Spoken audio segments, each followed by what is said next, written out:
हरे कृष्णा। श्री नरसिम्हदेव भगवान की जय। एक बड़ी सुंदर कथा है भगवान श्री नरसिम्हदेव के बारे में।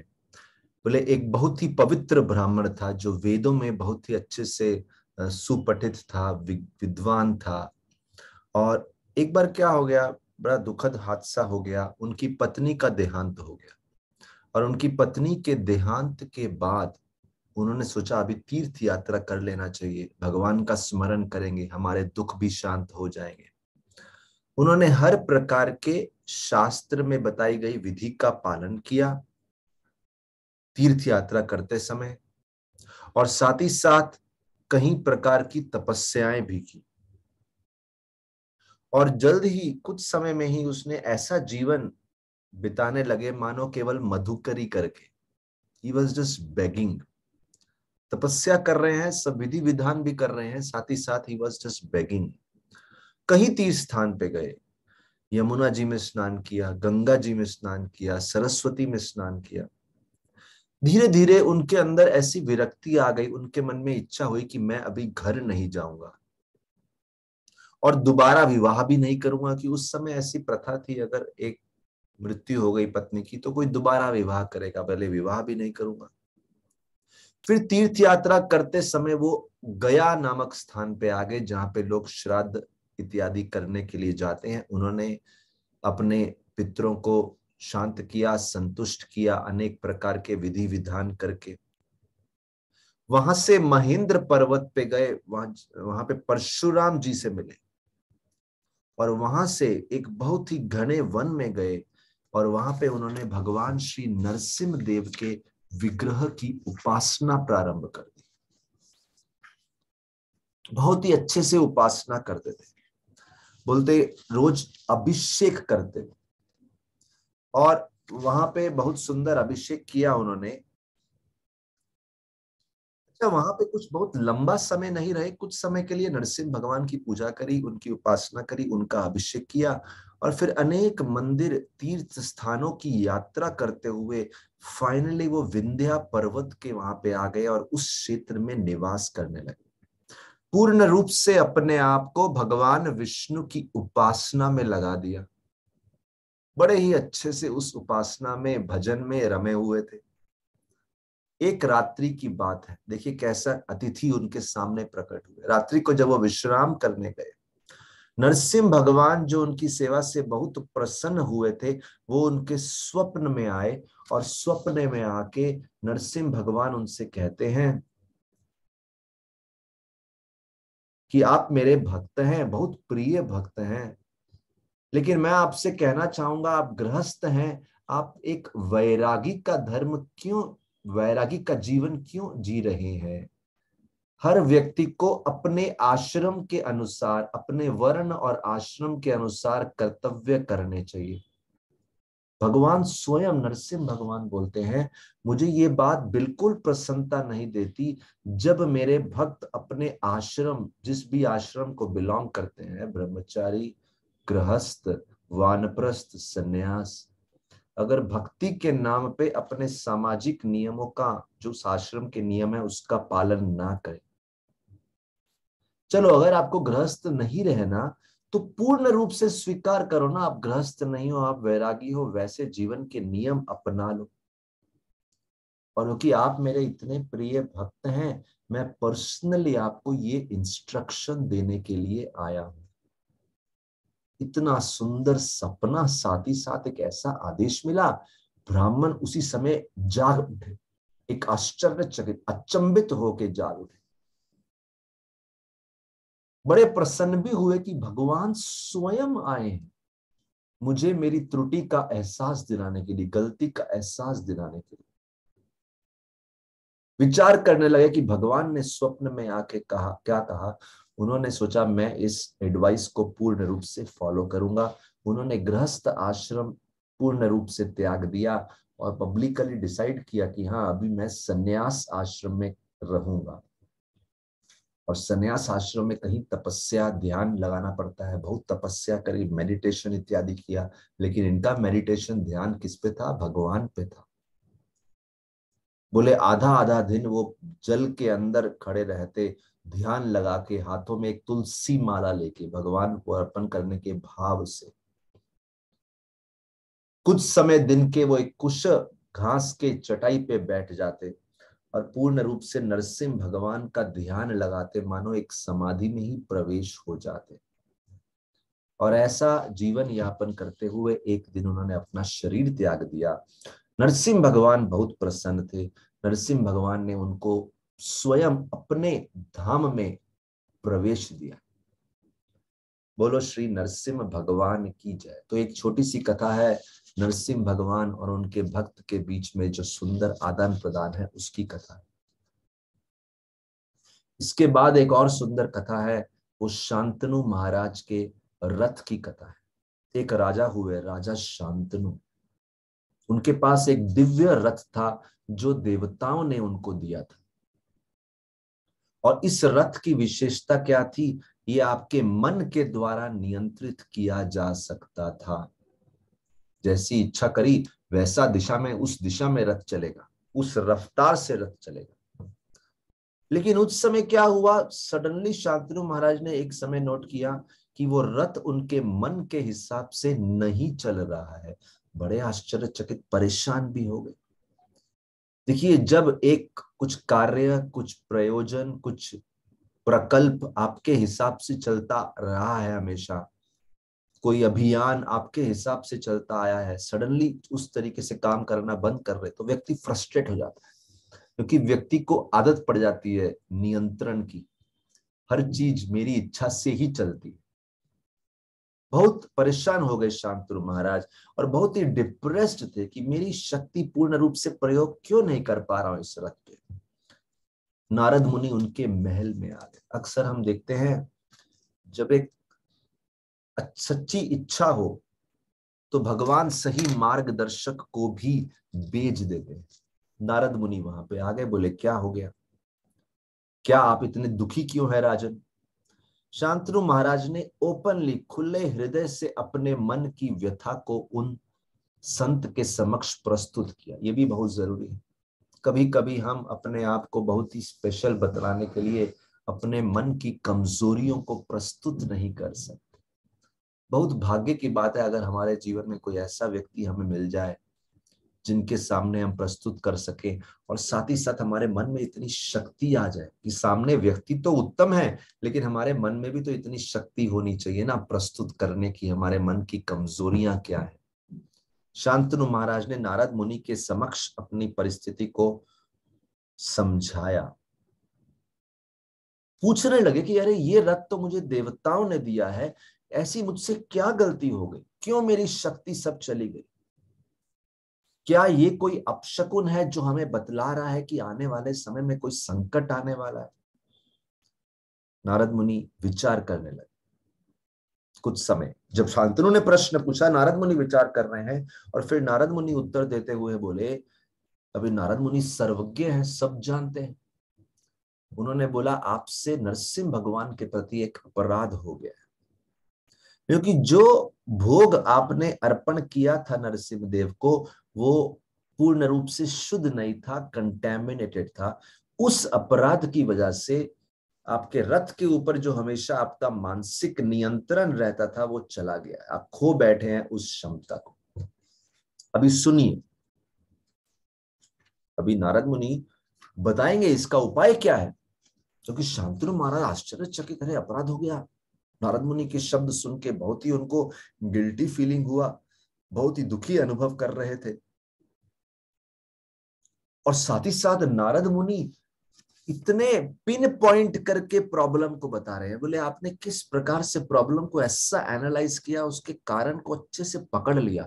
वो भी नारद मुनि की क्षमता को देख के और बड़ा उनको आश्चर्य हो रहा था और उससे उनकी श्रद्धा बढ़ गई। ध्यान से सुन रहे हैं। नारद मुनि बताते हैं, एक बहुत ही सरल स्वभाव का व्यक्ति था और वो अंतर्वेदी नामक स्थान पे रहता था और उसका विशेष सबसे प्रिय कार्य क्या था? माली का काम करना, गार्डनिंग करना, तुलसी और फूलों को उगाना। उनके पास एक तुलसी का बगीचा था जिसका नाम उन्होंने वृंदावन दिया था। और उनकी इच्छा थी हमेशा इसमें अनेक फूलों को उगाएंगे और उन फूलों से माला बना के मैं स्वयं भगवान नरसिंह देव की सेवा करूंगा। तो करते थे। बहुत ही सुंदर बगीचा था, सुगंधित से सुगंधित फूल वहां मिलते थे। और उस बगीचे के आसपास अच्छे से फेंसिंग भी करके रखा था, बड़ा ऊंचा, ताकि कोई उसको कूद के भी नहीं आ सकता। और उस बगीचे के बिल्कुल केंद्र में उनकी छोटी सी कुटिया बना के रखी थी, बहुत ही सिंपल सी, जहां वो रहते थे। तो इन फूलों की माला बनाते, नरसिंह देव को अर्पण करते और कुछ फूल बच जाते, उनसे फूलों की माला बना के बाहर दूसरों को बेच देते, उससे कुछ उनका इनकम भी आ जाए, कुछ उनका सैलरी बन जाए। और बहुत संतुष्ट थे, खुश थे। जो थोड़ा बहुत उनकी, कुछ ज्यादा बहुत जरूरत नहीं थी उनकी, बड़े खुश थे। अगर केवल वो भगवान के लिए फूलों की माला बनाते हुए ही जीवन निकल जाए, उसी में बड़ा आनंद था उनका। अभी हुआ क्या, अभी इतनी सुगंध थी और उस बगीचे की महिमा बढ़ती गई कि बड़ा स्पेशल बगीचा है। और ये समाचार पहुंच गया इंद्र के महल में, विशेष रूप से इंद्र का पुत्र जयंत, उसने सुन लिया। और बोलते हैं प्रति रात्रि को वो उस बगीचे में आने लगा कुछ अप्सराओं के साथ। और वो इस प्रकार से आता, अदृश्य होके आता, कोई उसको देख भी नहीं पाता, कुछ सुंदर फूल लेने के लिए जिससे वो अपने इंद्रिय भोग का आयोजन कर सके। वो है उनकी अप्सरा है, उनकी अपनी पर्सनल सेटिस्फेक्शन के लिए उन फूलों को लेने आता। लेकिन वो जो भक्त थे, उन्होंने तो इन फूलों को उगाया है भगवान की सेवा के लिए। वो खुद सेवा करें, दूसरे लोग भगवान की सेवा करें। तो जयंत इस प्रकार से आने लगे। लेकिन ये जो माली थे, जो बगीचा जिनका था, वो तो बहुत ध्यान से नोट करते थे कि यहाँ से कुछ फूल रोज कम हो रहे हैं। लेकिन उनको समझ नहीं आ रहा ये फूल कम कैसे हो रहे हैं, क्योंकि जो फेंसिंग है, दीवारें हैं, वो काफी ऊंची हैं और गेट अच्छे से लॉक रहता है। रात को कोई भी अंदर आता वो को दिखा भी नहीं। उनको समझ नहीं आ रहा कौन आता है, कब आता है, कैसे लेके जाता है। एक दिन उन्होंने सोचा मैं रात भर जागूंगा और देखूंगा कि कोई चोर तो नहीं आता। लेकिन क्या वो एक इंद्र के पुत्र को पकड़ सकते थे? इंद्र के पुत्र के पास तो अद्भुत शक्तियां थी, अदृश्य होते, कौन पकड़ पाएगा उनको? और कब कुछ फूल लेके निकल जाते, किसी को समझता ही नहीं। ये सोचे मैं रात भर जागा, कोई दिखा नहीं, फिर भी फूल गायब। उनको लगा कोई भूत प्रेत पिशाच, कोई भूत प्रेत तो नहीं है, कोई ऐसी तो दुष्ट आत्मा का प्रभाव तो नहीं है। परेशान तो थे। भक्त की परेशानी भगवान की परेशानी होती है। उस रात को नरसिंह भगवान उनके स्वप्न में आए और नरसिंह भगवान कहते हैं कि जो जल तू मुझे हमेशा अर्पण करता है, ये जल पूरे बगीचे में छिड़क दे, ये संकट होना बंद हो जाए। जैसा आदेश मिला वैसा ही किया उन्होंने। वो सुंदर, वो बढ़िया शक्तिशाली भगवान नरसिंह देव की कृपा से परिपूर्ण जल सब जगह छिड़क दिया। रात्रि का प्रतीक्षा करने लगे। रात्रि आई, जयंत भी आया, अदृश्य रूप में आया, अपने रथ से उतरा, अप्सराएं भी साथ में थी। और वो वहां से फूल तोड़ने लगा। और फूल तोड़ते तोड़ते अंधकार में उनका पांव उस जगह पे पड़ गया जहां पे नरसिंह देव को भोग लगाया हुआ जल छिड़का हुआ था। क्योंकि उनका पांव उस जल के ऊपर पड़ गया, अपराध हो गया। जैसे ही अपराध हो गया, इंद्र का रथ, जयंत का रथ, जो मन की गति से चलता था, मन के आदेश से चलता था, वो उस आदेश का पालन करना बंद कर दिया। जो उनके सारथी थे, उन्होंने जयंत को बताया, देखो भाई ऐसा हो गया है, रथ अभी हमारे कंट्रोल में नहीं आ रहा। तो रथ सारथी ने सोचा अगर मैं जयंत के बिना निकल जाऊं तो जा सकता हूं। जयंत से कुछ गलती हुई है जिसके कारण जयंत के होते हुए ये रथ काम नहीं करेगा। जयंत तो अटक गए वहां पे, वो कैसे जाए? उन्होंने सारथी से पूछा, अरे जाने से पहले कम से कम बता के तो जाओ कि मुझसे जो ये अपराध हो गया है नरसिंह भगवान के प्रति, उससे छुटकारा कैसे मिलेगा? सारथी ने, बड़े ही सिंपल सारथी ने उनको बताया, आप कुरुक्षेत्र जाइए, और कुरुक्षेत्र में परशुराम जी 12 वर्षों का यज्ञ कर रहे हैं। और परशुराम जी 12 वर्षों का यज्ञ कर रहे हैं, उसमें कहीं ब्राह्मण सम्मिलित हैं, ब्राह्मण भोजन भी हो रहा है। और विशेष रूप से वो ब्राह्मण जिन यज्ञ में अनेक प्रकार के पात्रों का प्रयोग कर रहे हैं, मेनी पॉट्स, बर्तनों का प्रयोग कर रहे हैं, आप उन बर्तनों को धोने में उनकी सहायता कीजिए। 12 साल तक अगर आप ये तपस्या करिए कि अपराध बहुत बड़ा है, आप नरसिंह देव आपसे बहुत प्रसन्न हो जाएंगे और आप सभी अपराध से मुक्त हो जाएंगे। बोलते हैं तभी सारथी तो स्वर्ग में चले गए, जयंत कुरुक्षेत्र चले गए। वहां पे उन्होंने सरस्वती की तट पे कुरुक्षेत्र में ब्राह्मणों के द्वारा प्रयोग किए हुए पात्रों को अच्छे से धोया, सहायता की उनकी। जब भी यज्ञ पूर्ण हो गया, ब्राह्मणों ने देखा कोई तो है ये सहायता कर रहा है, तुम हो कौन और क्यों कर रहे हो?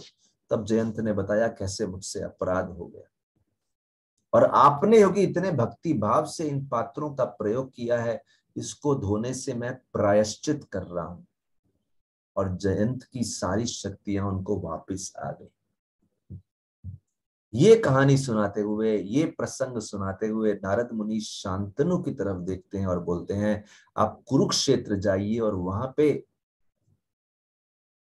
आप भी जाइए कुरुक्षेत्र और वहां पे ब्राह्मणों की सेवा कीजिए, ब्राह्मणों के पात्रों को धोने में सहायता कीजिए और आप जल्द ही अपनी खोई हुई शक्तियों को प्राप्त कर लेंगे, चिंता मत कीजिए। शांतनु महाराज ने वैसा ही किया और इस प्रकार से उनकी खोई हुई शक्तियां फिर से वापस आ गई। ये कहानी जो है हमें बतलाती है कैसे नरसिंह भगवान के महाप्रसाद के प्रति कुछ अपराध किया तो ऐसा हालत हो गया, लेकिन साथ ही साथ ब्राह्मणों के पात्र की सेवा की, उनको धोने में सहायता करी, उससे शक्तियां वापिस आ गई। ब्राह्मण सेवा, वैष्णव सेवा, भक्तों की सेवा का फल बताया है इस कथा के माध्यम से। बोलो श्री नरसिंह देव भगवान की जय। अगली कथा आती है अहोबिलम। बोले भगवान स्वयं प्रहलाद की रक्षा करने के लिए आए थे हिरण्यकशिपु से, जो उनके पिता हैं स्वयं। कहां से आए थे? एक स्तंभ में से, खंबे में से, जो बहुत ही स्ट्रांग माना जाता है, और बहुत अद्भुत शक्ति का प्रदर्शन किया नरसिंह रूप में। और जब नरसिंह भगवान की अद्भुत शक्ति का दर्शन देवताओं ने किया, देवताओं के मुख से स्वाभाविक ही तभी निकला अहो बलम, अहो बलम, अहो वीर्यम, अहो बलम। अरे वाह, क्या बल है, क्या बल है, क्या बल है।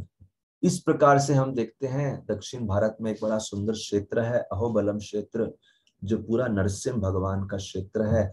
और अहोबलम को नाम इस प्रकार से दिया गया, अहोबलम। अच्छा, बिल का एक और मतलब होता है गुफा। तो अहोबलम में बहुत सारी गुफाएं भी, और उसमें से एक गुफा ऐसी जिसमें गरुड़ जी ने तपस्या करी और वहां पे साक्षात नरसिंह भगवान के दर्शन हुए। और वो स्पेसिफिक जो गुफा है उसके आधार पे भी स्थान हो गया अहोबिलम। इस बिल में बैठ के, बड़ा विशेष बिल है जिसमें गरुड़ जी को नरसिंह भगवान के दर्शन हुए। गरुड़ जी को नरसिंह भगवान के दर्शन हुए। बोलते हैं प्रहलाद ने नरसिंह भगवान से प्रार्थना करी, कृपया आप यहां निवास करते रहिए। और इसलिए भगवान ने उनकी इच्छा पूर्ण करी और वहां पर्वत की चोटी पे निवास स्थान बना लिया, जिस पर्वत का नाम है गरुड़चल। अच्छा, अभी देखिए, तो गरुड़चल पे भगवान नरसिंहदेव निवास करने लगे और वहां पे जो हिरण्यकशिपु का खून से लथपथ जो भूमि हो गई थी, उसको स्वच्छ तो करना था, शुद्ध करना था। भगवान ने तभी आवाहन किया मंदाकिनी नदी का। और क्योंकि भगवान ने मंदाकिनी नदी का आवाहन किया, मंदाकिनी वो हैं जो ऐसे पापों को नष्ट करती हैं जो पुनर्जन्म के कारण बनते हैं, इसीलिए उस नदी का नाम हो गया भवनाशिनी। भवनाशिनी लक्ष्मी देवी वहां पे आ गई और बोलते हैं नरसिंह देव अपनी एक टांग को फोल्ड करके बैठे थे, उनके ऊपर लक्ष्मी देवी आके विराजमान हो गई और इसीलिए उस स्थान का नाम लक्ष्मी वन भी हो गया। तो गरुड़ चल हो गया, भवनाशिनी नदी हो गया, लक्ष्मी वन हो गया। और इस सुंदर दृश्य को देवताओं ने बड़े ही मंगलमय वैदिक मंत्रों का उच्चारण करना प्रारंभ किया। और जिस पर्वत पे वो देवता खड़े होकर उन मंत्रों का उच्चारण कर रहे थे, इसीलिए उस स्थान का नाम हो गया वेद आद्री। इस प्रकार से ये सब नाम प्रकट हो गए, अहोबलम, भवनाशिनी, गरुड़ाचल और वेद आद्री। इस प्रकार से अहोबिलम की कथा आती है। अच्छा, अभी अगली कथा यह है कि देखिए, प्रश्न पूछ सकता है कि प्रहलाद तो बहुत ही उत्तम कोटि के भक्त हैं, उनका जन्म एक राक्षस कुल में क्यों? बड़ी अद्भुत बात है। लेकिन साथ ही साथ देखिए, जहां एक तरफ हम ये प्रश्न पूछ सकते हैं कि प्रहलाद का जन्म असुर कुल में क्यों हुआ, लेकिन साथ ही साथ एक दूसरी बात भी हमें सोचनी चाहिए कि कोई कितना ही पापी क्यों ना हो, कितना ही राक्षसीय प्रवृत्ति का क्यों ना हो, भगवान हमेशा उस व्यक्ति को अपने आप को शुद्ध करने का मौका देते हैं। यहाँ पे हम देखते हैं हिरण्यकशिपु राक्षस है, लेकिन उसके घर प्रहलाद जैसे भक्त को भेज दिया, तो ये भी बड़ी अद्भुत बात है। तो एक तरफ से आश्चर्य होता है, एक तरफ से आशा भी मिलती है। तो अगर जानना हो कि प्रहलाद महाराज का जन्म राक्षसी कुल में क्यों हुआ, तो हमें भगवत गीता के 8वें अध्याय के 5वें श्लोक पे ध्यान देना चाहिए। जो श्लोक है, यम यम वापि स्मरण भावम त्यजति अंते कलेवरम, जिसमें बताया है कि जिस भी परिस्थिति का स्मरण हम अपने मृत्यु के समय करेंगे, वैसा शरीर हमें प्राप्त होगा। इसमें कोई भी शंका नहीं है, कोई डाउट नहीं। इस आधार पे हम प्रहलाद के पिछले जन्म के बारे में सुनते हैं। एक ब्राह्मण पंडित थे जिनका नाम था वसु शर्मन, और उनकी पत्नी थी सुशीला, और उनके 5 पुत्र थे। 4 पुत्र बहुत ही अपने पिता के प्रति समर्पित, बहुत ही पढ़ाई में अच्छे से पढ़ाई करते थे और बहुत ही विद्वान थे। लेकिन 5वां जो था सबसे छोटा था, और कभी कभी छोटा व्यक्ति बहुत बिगड़ भी जाता है, कभी कभी छोटा बहुत सेवक बन जाता है, कभी बिगड़ जाता है, बहुत प्रेम भी मिलता है। ये जो छोटा व्यक्ति था, ये धीरे धीरे बच्चा बड़ा हुआ और ये एक वैश्या की संगत में पड़ गया। और जब उस प्रकार से संगत में पड़ गया, ये अपने जीवन के उद्देश्य को भूल गया। उस स्त्री के संग में पड़ने के बाद इसके जीवन में केवल एकमात्र लक्ष्य था, जीवन में बस मुझे भोग करना है, इंद्रियों को संतुष्ट करना है, कोई अध्यात्म नहीं, कोई पुण्य नहीं, कुछ नहीं, बस स्वार्थ स्वार्थ और अपना शारीरिक स्वार्थ। धीरे धीरे सोम शर्मन अपना सारा चरित्र खो बैठा, भूल गया कि सही क्या है, गलत क्या है। एक दिन की बात है, वो और उसके साथ में जो कन्या थी, स्त्री थी, उनका आपस में झगड़ा हो गया। वो झगड़े को सुलझाने के लिए उन्होंने सोचा, हम थोड़ा वन में जाके मिलते हैं, बात करते हैं। उन्होंने एक स्थान चुना जो कि नरसिंह भगवान का मंदिर हुआ। और जिस दिन वो मिले, वो वही दिन था जो नरसिंह चतुर्दशी का दिन है। और क्योंकि वो मंदिर वन में था, कोई वहां आता नहीं था, मंदिर बहुत ही गंदा हो गया था, कोई उस पर ध्यान भी नहीं देता था। तो सोम शर्मन जो एक युवक था, उसने बड़े ध्यान से उस मंदिर को साफ करना शुरू किया। वहां पे एक दिया जलाया, जैसे कोई मंदिर साफ करता है, मंदिर में दिया जलाता है। और फिर वहीं पे उस स्त्री के साथ बैठ गया और बड़े ही प्रेममय, यहां तक कि कह सकते हैं वासनात्मक बातों में रम गया। देखिए, उसका पतन हो गया था, चरित्र बहुत ही दूषित हो गया था, लेकिन उसने जाने अनजाने में नरसिंह भगवान की सेवा की और नरसिंह भगवान प्रसन्न हुए। वहां पे वैसे भी कोई आता नहीं था, ये आया, मंदिर साफ किया, दिया लगाया। बोलते हैं ये कारण बना सोम शर्मन के एक बड़े भक्त बनने का। देखते हैं क्या हुआ।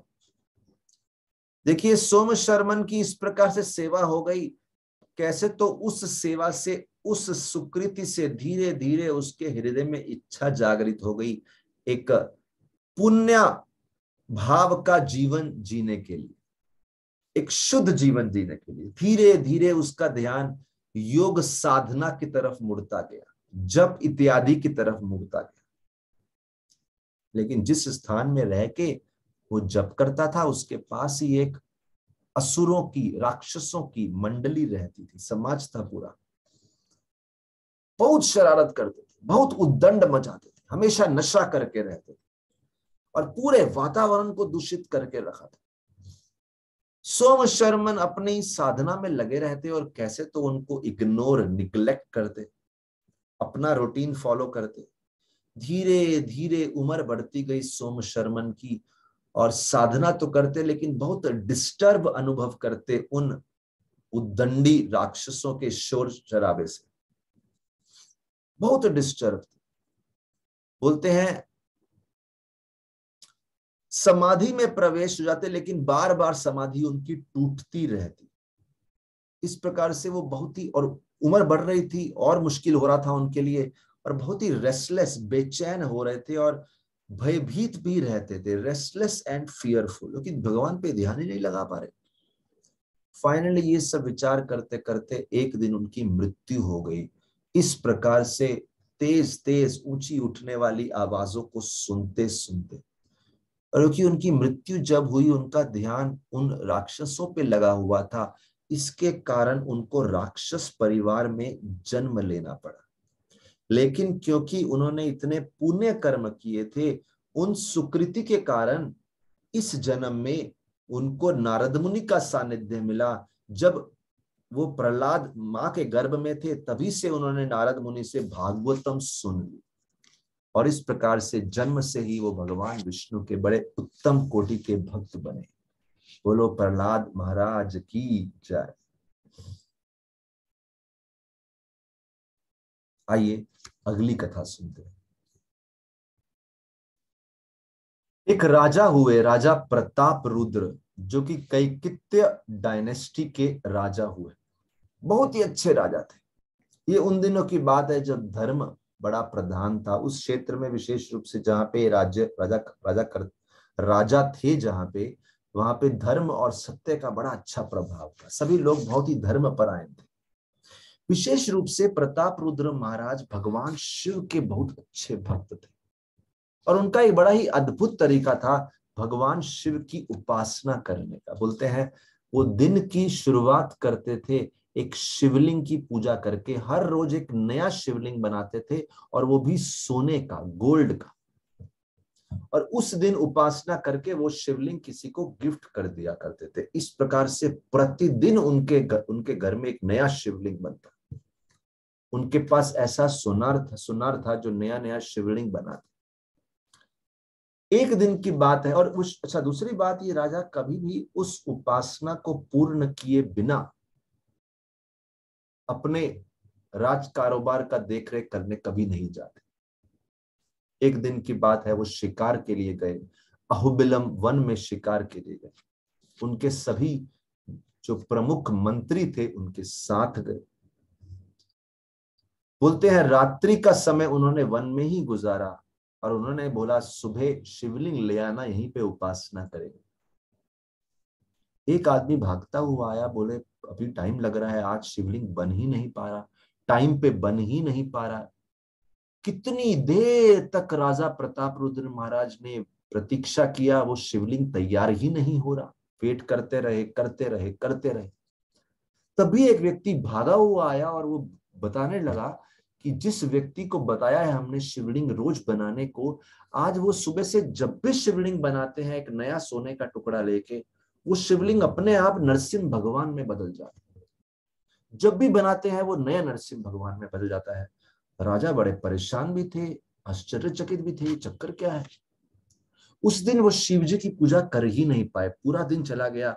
बहुत दुखी थे कि आज मेरा जो रोज का जो दिनचर्या था वो टूट गया, भंग हो गया मेरी प्रतिज्ञा। रात्रि को विश्राम को चले गए। तभी भगवान नरसिंह देव उनके स्वप्न में आते।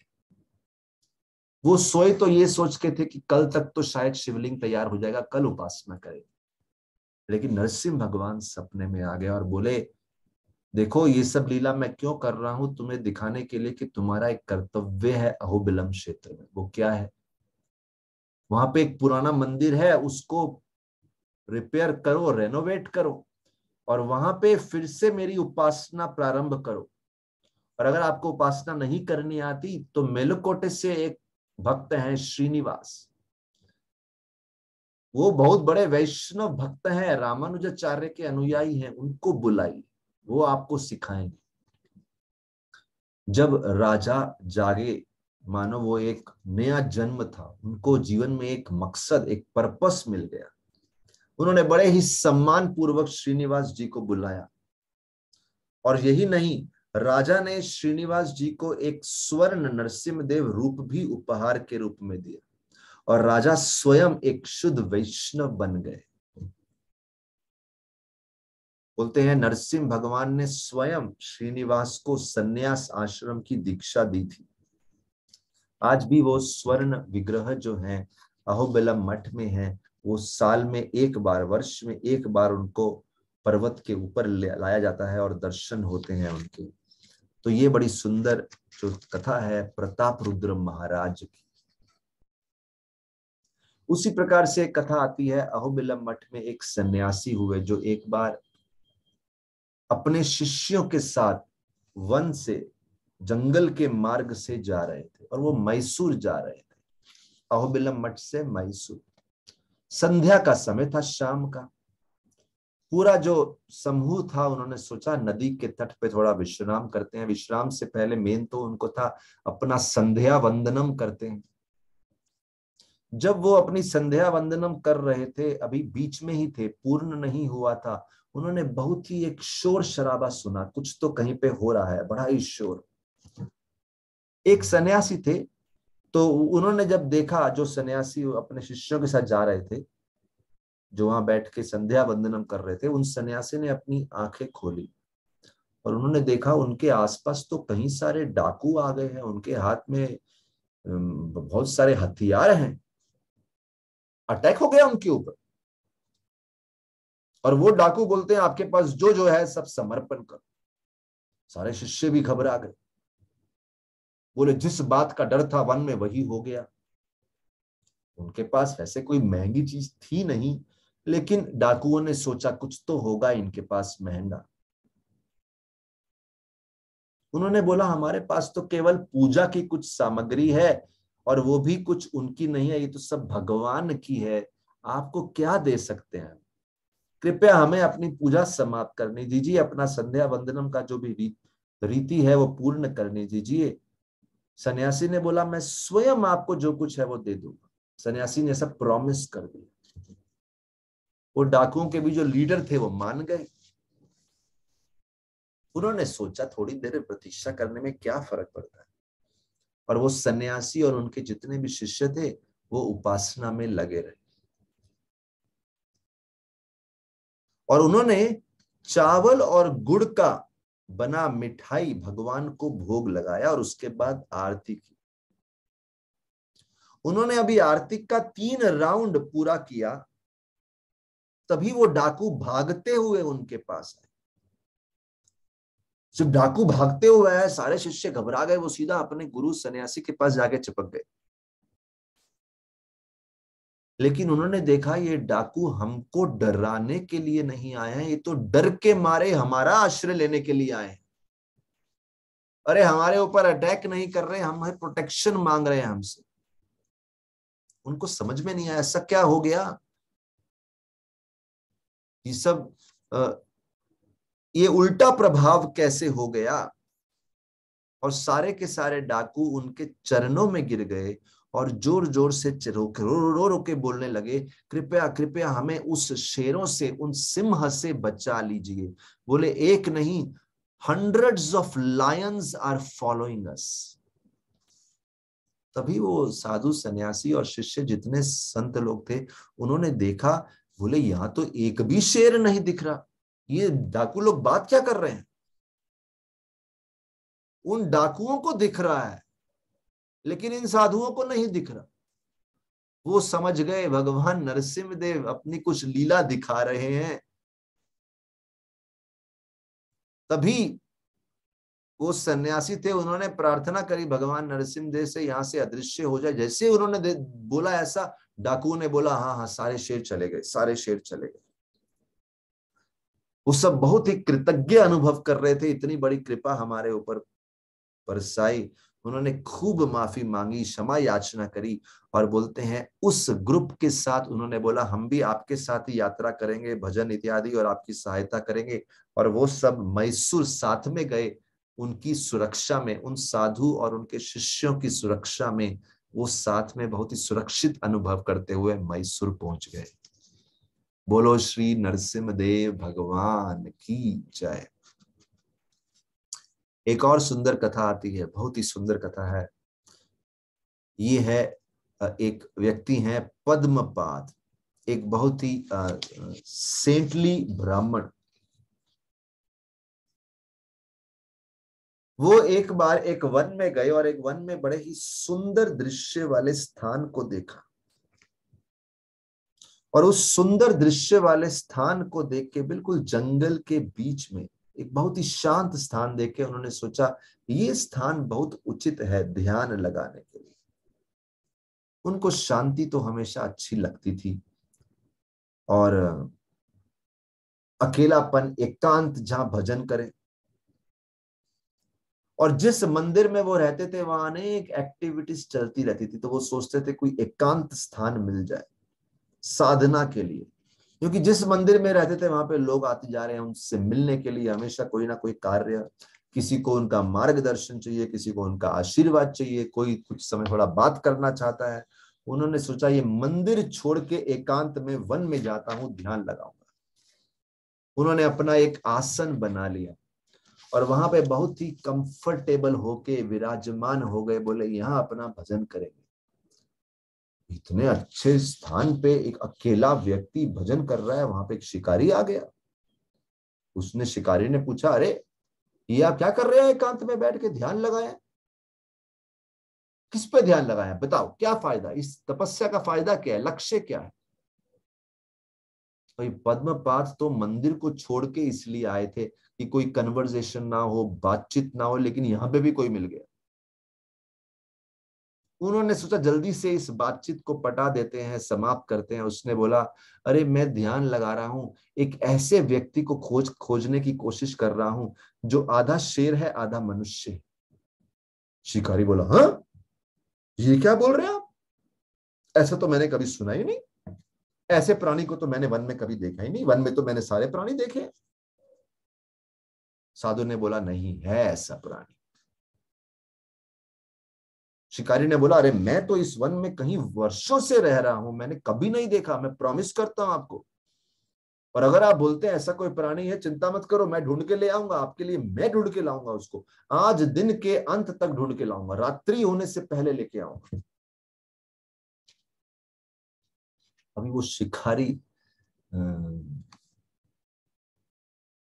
ने सोचा मुझे ये बेचारा साधु, कुछ तो युवा व्यक्ति है, तपस्या करने की कोशिश कर रहा है, मुझे कुछ तो इसको सहायता करनी चाहिए।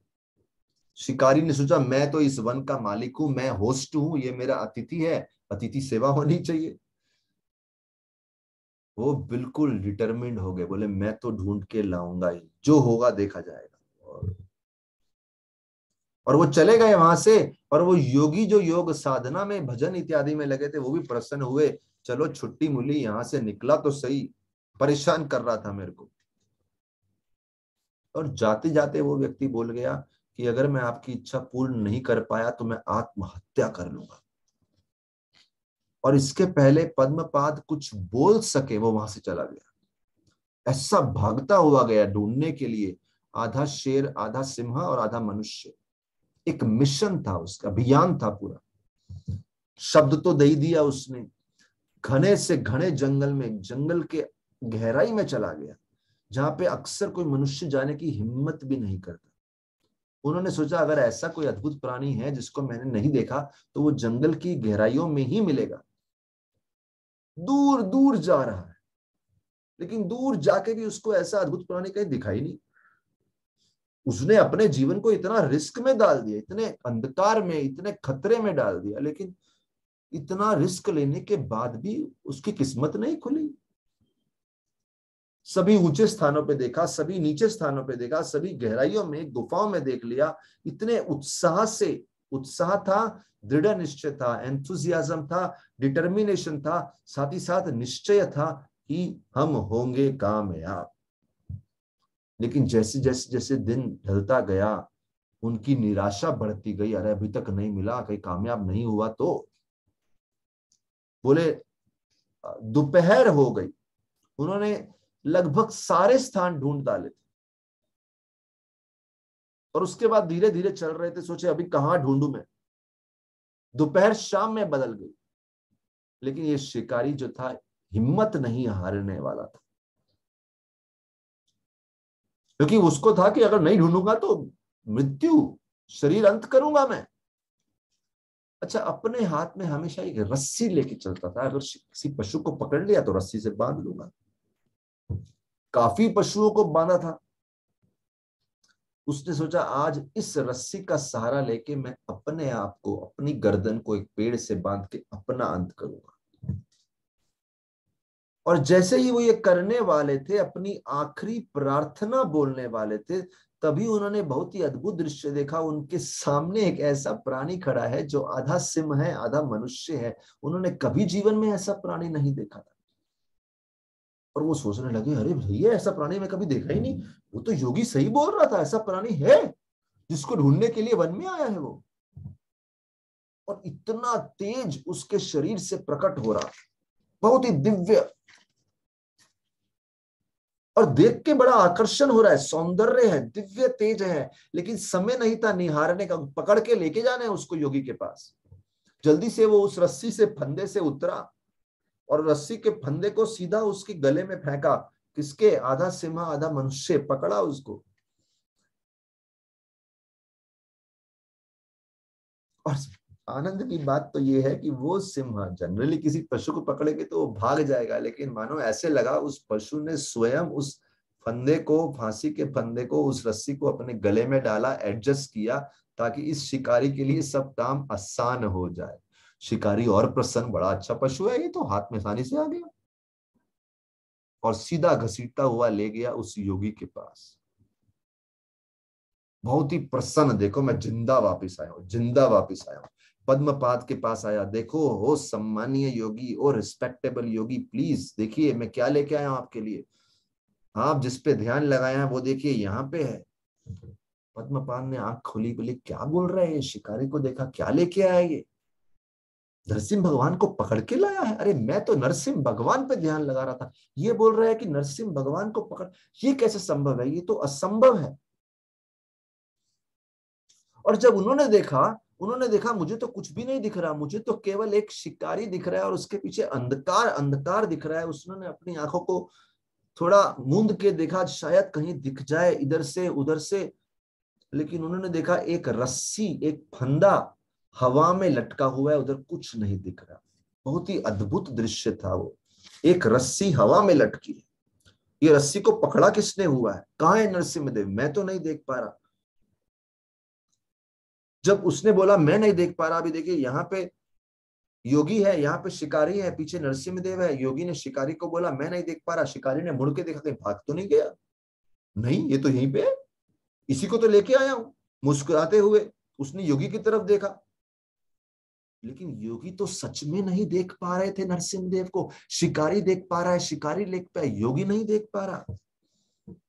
शिकारी परेशान, ये चक्कर क्या है? मैं देख पा रहा हूं, ये नहीं देख पा रहा। कहीं मैं किसी भूत को तो, प्रेत को तो पकड़ के नहीं लाया। तभी एक बहुत जोर से आकाशवाणी हुई। नरसिंहदेव स्वयं बोले और बोले, हे पद्मपाद, तुम मेरे भक्त हो लेकिन मैं तुम्हें नहीं दिख रहा, लेकिन ये शिकारी मुझे देख पा रहा है। क्योंकि जिस भाव से शिकारी ने मुझे ढूंढा, पूर्ण रूप से सिंगल पॉइंटेड इंटेलिजेंस, पूर्ण रूप से केंद्रित होकर, वो जीवन में और कुछ करने नहीं आए, केवल भगवान को ढूंढने आए हैं। पूर्ण रूप से इंटेलिजेंस फोकस्ड है उनका, उन्हें और कुछ नहीं चाहिए था, केवल मैं। और जो इस तीव्रता से मुझे चाहता है उसको तो मैं मिलता ही हूं। लेकिन आपकी इंटेंसिटी अभी तक इस शिकारी जैसी नहीं हुई है, आपकी तीव्रता, इसलिए मैं अभी तक आपको नहीं दिखा। पद्मपाद इतने प्रसन्न हुए, नरसिंह भगवान की वाणी तो सुनी और प्रसन्न हुए कि इन्होंने शिकारी को ऐसा आशीर्वाद दिया, और ये भी समझ गए कि उनको अपनी तीव्रता और बढ़ानी थी, उनकी साधना को और तीव्र करना है। जैसे शिकारी की सरलता और तीव्रता थी, और सिंप्लिसिटी एंड इंटेंसिटी। बोले जैसे डूबता हुआ व्यक्ति सांस लेने के लिए, हवा के लिए बेचैन होता है, प्यासा व्यक्ति पानी के लिए बेचैन होता है, उस प्रकार से मुझे अपनी बेचैनी को, अपनी तीव्रता को, आतुरता को बहुत ही इंटेंस करना है। और इस प्रकार से शिकारी को धन्यवाद करते हुए वो मंदिर में वापस आ गए। बोलो श्री नरसिम्ह देव भगवान की जय। इसके बाद एक सुंदर कथा आती है आदि शंकराचार्य की, जो अहोबिलम यात्रा पे गए एक बार अपने सभी शिष्यों के पास। उन दिनों वन को पार करना बड़ा कठिन था, बहुत सारे संकट आते थे उस समय। उन्होंने कैसे तो वन को पार किया। बोलते हैं शिकारी डाकू हमेशा वहां पीछे रहते थे, बहुत सारे रहते थे। अब ये जो शंकराचार्य जी और साथ में उनके शिष्य एक पेड़ के नीचे सोचा विश्राम कर लेते हैं।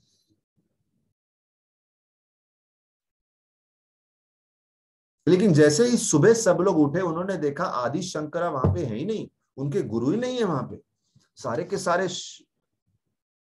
जो शिष्य थे वो घबरा गए। शायद किसी शिकारी ने हमारे गुरुदेव को रात्रि को पकड़ के ले तो नहीं गए। और उनमें से एक शिष्य थे जिनका नाम था सुनंद।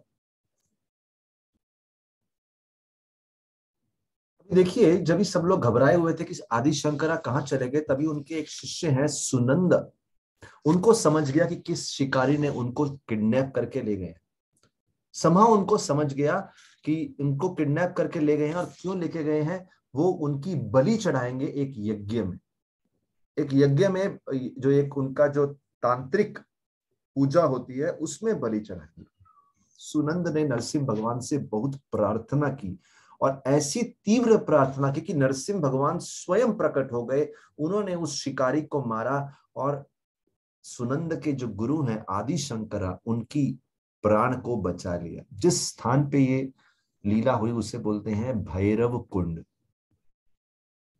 अभी देखते हैं सुनंद किस परिवार में जन्मे थे। सुनंद का जन्म एक दिव्य भक्तों के परिवार में हुआ था। उनका नाम था ओरिजिनल विष्णु शर्मा, और उनके पिताजी थे मध्वाचार्य और माता थी लक्ष्मी देवी। बोलते हैं उनके माता पिता ने बहुत तीव्र प्रार्थना की थी भगवान से अहोबिलम में, और उन प्रार्थनाओं के बल पे उनको ये सुनंद पुत्र पैदा हुआ, जो नरसिंह भगवान का बहुत ही शुद्ध भक्त था। बोलते हैं जब माता पिता का निधन हो गया, उनका देहांत हो गया, उन्होंने सुनंद ने अपना सारा प्रॉपर्टी, सारा धन मंदिर को दान देते हुए स्वयं वो नरसिंह देव की सेवा में सम्मिलित हो गए पूर्ण रूप से। एक रात्रि की बात है, भगवान उनके स्वप्न में आए।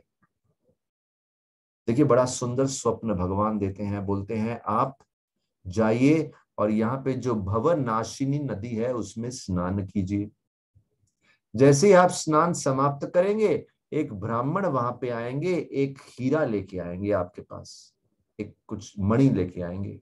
ये बहुत शक्तिशाली मणि है, इसको जैसे ही आप अपने मुख में रखेंगे, आपके पास अदृश्य होने की शक्ति आ जाएगी।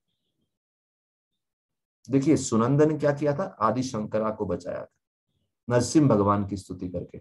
सुनंद का जन्म कैसे हुआ था, नरसिंह भगवान की स्तुति से। और अब क्या बता रहे हैं हम, नरसिंह भगवान स्वप्न में आ रहे हैं और बोल रहे हैं आपको एक ब्राह्मण एक मणि ला के देंगे, उसको मुख में रखते ही आप अदृश्य होंगे, और आप जब अदृश्य हो जाएंगे, उस अदृश्य रूप में आप काशी जाइए, और काशी में जाइए और वहां पे आदि शंकराचार्य एक डिबेट कर रहे हैं एक वरिष्ठ ब्राह्मण के साथ, जो डिबेट 80 दिनों से चल रहा है, उसका कोई निष्कर्ष नहीं निकल रहा। आप आदि शंकराचार्य के कान में धीरे से बोल के आइए अदृश्य रूप में कि जिनके साथ आप डिबेट कर रहे हैं वो और कोई नहीं, साक्षात व्यास देव है। इसके बाद आप आदि शंकराचार्य के सबसे प्रिय शिष्य बन जाएंगे। सुबह प्रकाश हो गया, तभी उन्होंने स्नान किया, उनको मणि मिला, वो मणि लेके वो अदृश्य हुए, काशी गए, वैसा ही किया और आदि शंकराचार्य के सबसे फेवरेट स्टूडेंट हो गए। लेकिन अभी हुआ कि अब बाकी लोगों को ईर्ष्या होने लगी, बाकी शिष्यों को, कि ये एक नया व्यक्ति इतना प्रिय हो गया हमारे गुरु को। और तभी सब के सब प्रयास करने लगे कैसे तो आदि शंकराचार्य जी का ध्यान इस शिष्य से हटाएं। और गुरु को स्वयं दिख रहा था कि कैसे उनके शिष्यों में इस प्रकार से फूट पड़ती जा रही है। उन्होंने सोचा मुझे ही कुछ करना पड़ेगा। तो एक दिन की बात है, वो स्वयं गंगा के तट पे गए स्नान करने के लिए। जहां पे सुनंद स्नान कर रहे थे उसके ऑपोजिट तट उन्होंने चुना स्नान करने के लिए। और वहां से जब सुनंद को देखा, बोला अरे जरा मेरे पास तो आना। अभी सुनंद ने सोचा गुरुजी ने कुछ कार्य से बुलाया है तो जल्दी से जाना चाहिए, लेकिन अगर जमीन के जो पृथ्वी के रास्ते से जाऊंगा, भूमि के रास्ते से लंबा समय लगेगा, घूम के जाना पड़ेगा। अभी पानी से कैसे जाऊं, उनको संभव वो थोड़ा डिफिकल्ट लग रहा था। उन्होंने कुछ सोचा नहीं, बोले गुरुजी ने बुलाया है चलता हूं। उन्होंने पानी पे चलना शुरू किया। बोले जैसे जैसे वो एक कदम रखते गए, एक कमल रूपी चट्टान उनके चरणों के नीचे आती गई। बोले पूरी नदी पे एक कमल बिछ गए, एक लाइन से कमल बिछ गए। वो चट्टान जैसे थे जिनके ऊपर वो चरण रख के जा सकते हैं। और इस प्रकार से अपने गुरुदेव की सेवा में इतने तत्पर थे कि सारी शक्तियां, सारे प्रकृति के तत्व उनकी सेवा में उपलब्ध थे, उनको अपने गुरु की सेवा में सहायता करने के लिए। ऐसा ऑब्सेशन था उनको अपने गुरु की सेवा के प्रति। उन्होंने सोचा नहीं कि कैसे कोई पानी के ऊपर चल सकता है क्या। और इस प्रकार से ये बहुत ही सुंदर कथा आती है। और ये सब बाकी के शिष्य देख रहे थे, उनको बहुत ही लज्जित अनुभव हुआ कि हम सुनंद को कुछ मामूली मान रहे थे, लेकिन वो तो बहुत बड़ा व्यक्ति है। तब से सुनंद का नाम हो गया पद्मपाद, जिनके चरणों में पद्म कमल के फूल खिलाए थे, क्योंकि वो गुरु की सेवा में इतने तत्पर थे। और एक आखिरी कथा हम आज के दिन करना चाहेंगे, वो है ज्वाला नरसिंह की कथा। कृष्ण महात्म्य शास्त्र में एक कथा बताई गई है जो कृष्णा नदी के तट पे संपन्न हुई कथा। ये जो कथा है कृष्णा नदी के तट पे पूर्ण हुई। कथा किस प्रकार से आती है, बोले हजारों साल पहले की बात है। वहां पराशर मुनि नामक व्यक्ति तपस्या किया करते थे और हमेशा नरसिंह देव के ध्यान में तपस्या करते थे। नरसिंह भगवान बहुत प्रसन्न अपने भक्त से। एक दिन भगवान उनके सामने प्रकट हो गए 16 भुजाओं के रूप में। बिल्कुल वैसा ही दिखने वाला रूप था जैसा हिरण्यकशिपु को मारने के लिए प्रकट हुआ था। वही तेज, वही सौंदर्य और ऐसा प्रज्वलित रूप था मानो अग्नि की लपटें उस शरीर में से आ रही कि उनके सामने ज्यादा समय तक रहना संभव नहीं था। उन्होंने, भगवान नरसिंह देव विग्रह रूप में प्रकट हुए। उन्होंने पराशर ऋषि को बोला कि मुझे कृष्णा नदी में स्नान कराइए, मेरे शरीर को ठंडा कीजिए। अभी वो चाहते नहीं थे कि भगवान को कृष्ण नदी में डुबाएं, वापस मिले ना मिले, लेकिन फिर भी कैसे तो उन्होंने कृष्ण नदी में उनको डुबो दिया। वहीं पे रहे भगवान काफी काफी काफी शतक तक, मेनी सेंचुरीज। काफी शतक के बाद अभी देखिए वो पराशर मुनि की तपस्या थी, नरसिंह भगवान प्रकट हुए वहां पे। काफी शतक बीत गए, उसके बाद एक ब्राह्मण कपल, हस्बैंड वाइफ दोनों दाम्पत्य उसी स्थान पे तपस्या कर रहे थे। लेकिन उन दोनों के अंदर समस्या क्या थी, दोनों अंधे भी थे और दोनों गूंगे भी थे, बोलने की भी शक्ति नहीं थी, क्योंकि उनको किसी का तो श्राप लग गया था।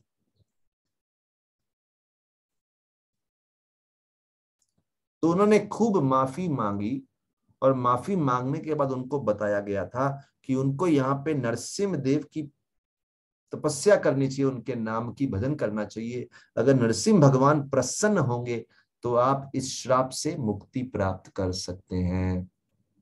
12 साल तक उन्होंने भजन किया नरसिंह भगवान का।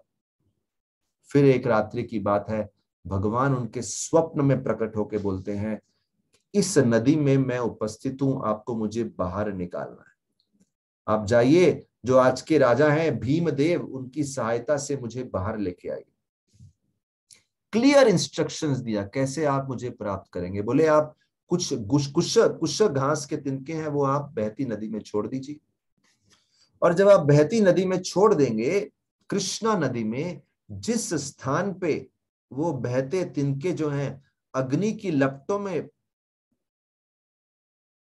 बदल जाएंगे, एग्जैक्ट उस स्थान के नीचे मेरी मूर्ति उपस्थित है। जैसे ही वो दाम्पत्य दोनों को सपना आया, जैसे ही वो जागे, बहुत प्रसन्न कि नरसिंह देव ने उनपे कृपा की है, भगवान प्रसन्न हो गए उनकी तपस्या से। और यही नहीं, जब वो सुबह उठे तो उनकी दृष्टि वापस मिल गई, उनको बोलने की शक्ति वापस मिल गई। उनको तो विश्वास ही नहीं हो रहा अपने भाग्य पे। उन्होंने खूब खूब खूब भगवान को धन्यवाद दिया, और फिर वो दोनों के दोनों भागते हुए राजा के पास गए, और इतने एक्साइटेड थे कि हम नरसिंह देव के संदेशवाहक, उनके दूत बन के जा रहे हैं राजा को बताने के लिए कि नरसिंह भगवान का संदेश क्या है। राजा ने उनको सुना, वो भी बहुत एक्साइटेड थे, और राजा ने बिना कुछ समय गवाते हुए अपनी सारी की सारी टीम को लिया और निकल पड़े नरसिंह देव को जल के बाहर निकालने के लिए। और जिस स्थान पे वो कुश घास आग की लपटों में बदल गई, वो समझ गए यहाँ पे, और उसी स्थान पे उनको 16 भुजाओं वाला ये सुंदर विग्रह मिला। उनका जो लेफ्ट लेग था वो राइट लेग के ऊपर क्रॉस किया हुआ था, मानो एक स्थान बनाया हो हिरण्यकशिपु को लिटाने के लिए। और बोले उनकी बाईं भुजा जो थी, उससे पूर्ण रूप से हिरण्यकशिपु को पकड़ा हुआ था, और बोले 2 हाथ उनके थे, वो हिरण्यकशिपु के शरीर को चीड़ फाड़ कर रहे थे, और जो 2 हाथ थे वो राक्षस के शरीर को दबाए हुए थे कि कहीं निकल ना जाए हाथ से। तो कितने हो गए यहाँ पे, हम देखते हैं 6 हो गए। 2 हाथों में चक्र था और शंख था, और 2 हाथों में गदा थी और कमल का फूल था। 2 हाथों में तलवार और एक जो शील्ड होती है, स्वॉर्ड एंड शील्ड, और 2 हाथों में धनुष बाण था, और 2 हाथों में एक रस्सी और एक चेस्टाइजमेंट रॉड, एक छड़ी थी। और बोलते हैं 2 हाथ उनके जो हिरण्यकशिपु है उसके सर के ऊपर थे। वो भी बड़ा सुंदर दृश्य है, मानो आशीर्वाद सा दे रहे। इस प्रकार से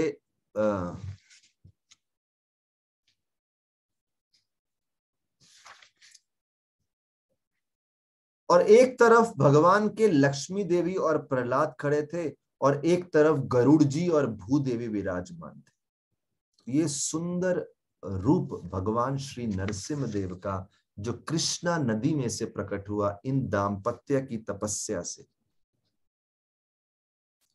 बोले आज के डेट में ज्वाला नरसिंह देव जो हैं, पृथ्वी से 14 फीट की गहराई में रखे जाते हैं, वहां पे विराजमान है, और उनको वो गहराई में एक गुफा में जाना पड़ता है, और वहां पे अनेक प्रकार से कृष्णा नदी का जो जल है उपलब्ध होता है। तो इस प्रकार से ये कुछ सुंदर कथाएं हैं भगवान श्री नरसिंह देव की, अद्भुत कथाएं, जिनमें हमने कथा सुनी सुनंद की, जो आदि शंकरा के शिष्य जिनका नाम पद्मपाद हुआ। फिर हमने कथा सुनी ज्वाला नरसिंह की। फिर हमने कथा सुनी उस शिकारी की जो नरसिंह देव को पकड़ के लाए थे, बहुत ही सुंदर कथा थी वो वाली भी।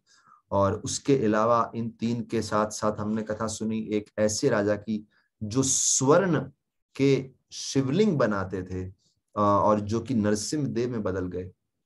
साथ ही हमने कथा सुनी एक ऐसे सन्यासी की जो अहोबिलम मठ से मैसूर जा रहे थे, रास्ते में डाकुओं ने घेरा तो कुछ शेरों ने उनको अटैक किया, लेकिन बाद में वो उन सन्यासी के कहने से दूर चले गए।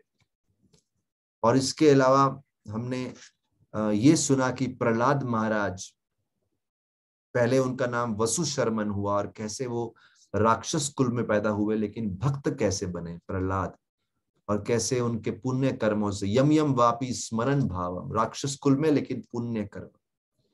और अहोबिलम का नाम अहोबिलम क्यों पड़ा। और फिर हमने देखा शांतनु महाराज के रथ की कथा, नरसिंह देव के प्रति जो अपराध हो गया। और हमने ये भी कथा सुनी कैसे एक ब्राह्मण जो कि जिनको नरसिंह देव सपने में आके बोले कि आप अपने आश्रम के नियम, अगर गृहस्थ हो तो गृहस्थ बनो, नहीं तो पूर्ण रूप से सन्यास बनो। ऐसा नहीं कि थोड़ा गृहस्थी थोड़ा सन्यासी, ऐसा नहीं। तो इस प्रकार से कुछ अद्भुत कथाएं हैं भगवान श्री नरसिंहदेव की। बोलो श्री नरसिंहदेव भगवान की जय, प्रहलाद महाराज की जय। हरे कृष्णा।